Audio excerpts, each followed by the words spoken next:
There's a scene in the Kite Runner that has nothing to do with Afghanistan or war or politics. It has everything to do with you. Amir is 12 years old. His best friend, Hassan, is in an alley. Something terrible is happening, and Amir watches. He doesn't run in, he doesn't call out, he turns around and walks away. That decision takes about 30 seconds. The guilt from it lasts 30 years. And here's the part nobody talks about. It wasn't the act that destroyed him. It was the running. The years of maneuvering his entire life around one moment he refused to face. Getting Hassan fired, leaving Afghanistan, building a career, getting married, becoming, by most measures, successful. And still, that alley followed him everywhere. This is what psychology has been trying to explain for decades. Running from pain doesn't reduce it, it amplifies it. And the reason why is more precise than most people realize. If this is the kind of content you want more of, films, psychology, and the real stuff underneath both, subscribe before we go further. It takes 2 seconds and it genuinely helps the channel. Okay, let's get into it. In the 1980s, a researcher named Daniel Wegner ran a simple experiment. He told people to think about anything they wanted, anything at all, except a white bear. Just don't think about the white bear. They couldn't stop. The more they tried to push the thought away, the more it kept coming back. Wegner called this ironic process theory.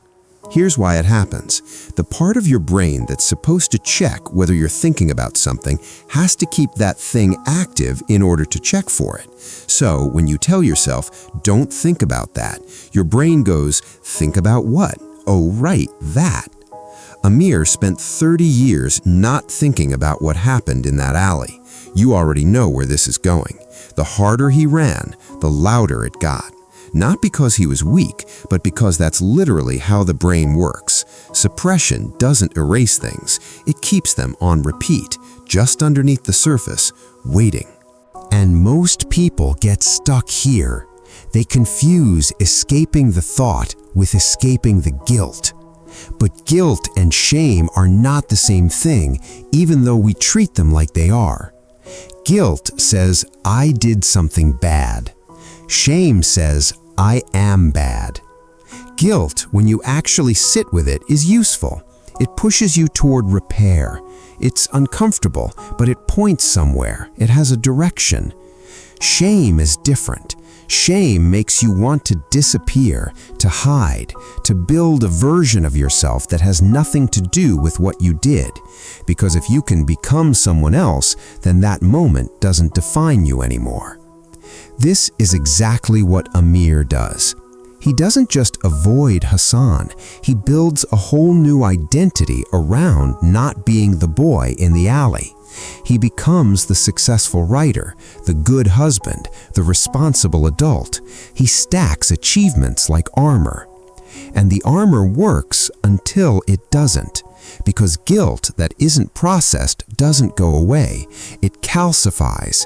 It becomes part of how you move through the world, the topics you steer around, the conversations you cut short, the way you flinch when someone is being too honest, the specific discomfort you feel around people who ask direct questions.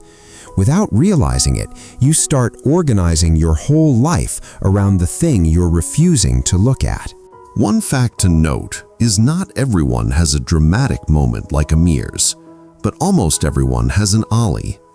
Maybe you said something to a friend that ended the friendship and you've never fully admitted it was your fault. Maybe there's someone you hurt quietly, no apology, just justification, and then you moved on, or at least you moved. Maybe it's not even about another person. Maybe it's a version of yourself you buried. A choice you made that went against what you believed, and ever since, you've just not gone back there. A psychologist named Dan McAdams describes how we all build a narrative identity, an ongoing story we tell ourselves about who we are. Your mind is constantly trying to make that story coherent and make it make sense. And when there's an unresolved chapter, a moment that never got an ending, the mind doesn't just move on. It loops. It keeps returning to the open file, trying to close it. Because that's what the brain requires, resolution. Amir's story loops for 30 years because it has no ending, just distance put between himself and the moment. So the guilt doesn't wait for him to consciously remember it. It shows up in behavior, in the subtle way he can't fully enjoy his own life, because underneath it, there's an unpaid debt his self won't let go of. Another reality about guilt is you can't outrun it. Not because life is unfair, but because the mechanism of avoidance is literally designed to keep the thing present. That's not a metaphor. That's the actual cognitive structure of suppression.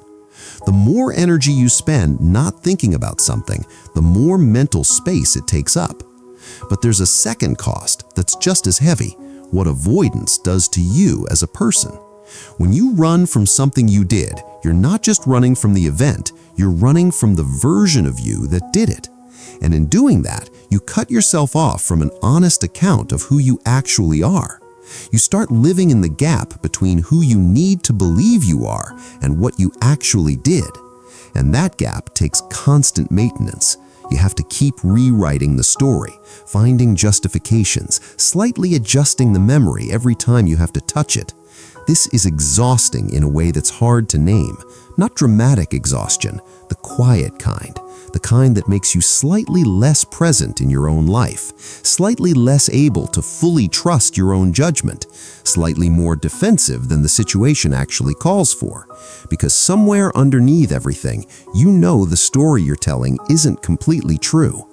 Amir knows this. For 30 years, he lives with a self he can't fully trust, the self that walked away. So what actually works? You have to go back to that alley.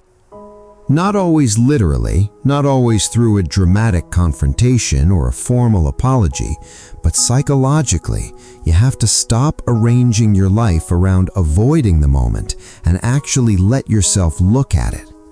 The first move is separating guilt from shame. Guilt can be worked with. Shame shuts you down. The question you're trying to answer isn't, am I a bad person? It is, what happened, what part did I play in it, and what, if anything, can be done? That question has a direction. It's workable. The second move is tolerating an honest account. You made the choice. You were the person in the alley, and you were also someone with fear, with immaturity, with context that doesn't excuse the behavior, but does explain it. Both of those things are true at the same time.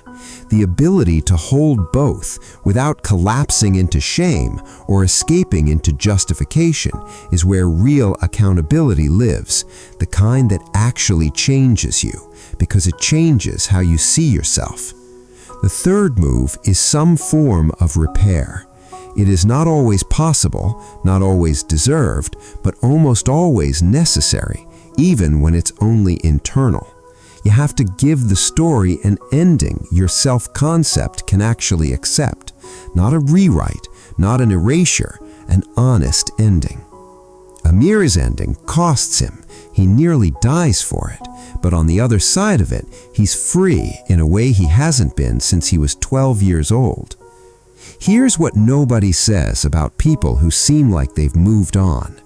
Most of them haven't. They've just gotten better at the construction of higher walls, more sophisticated justifications, more fluent in the language of almost accountability. They'll say things like, I've processed it, I've forgiven myself, I'm a different person now.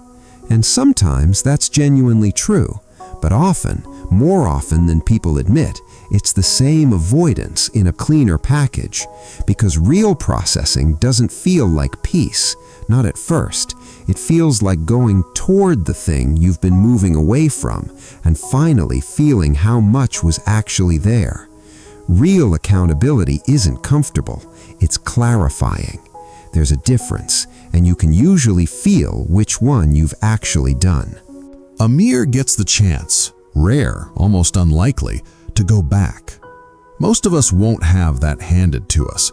Most of us will have to build our version of it with much less drama and much more quiet. But the pattern is the same. The escape route doesn't lead out, it leads in circles, and the faster you run, the smaller those circles get. The way forward, the only way forward, is back through.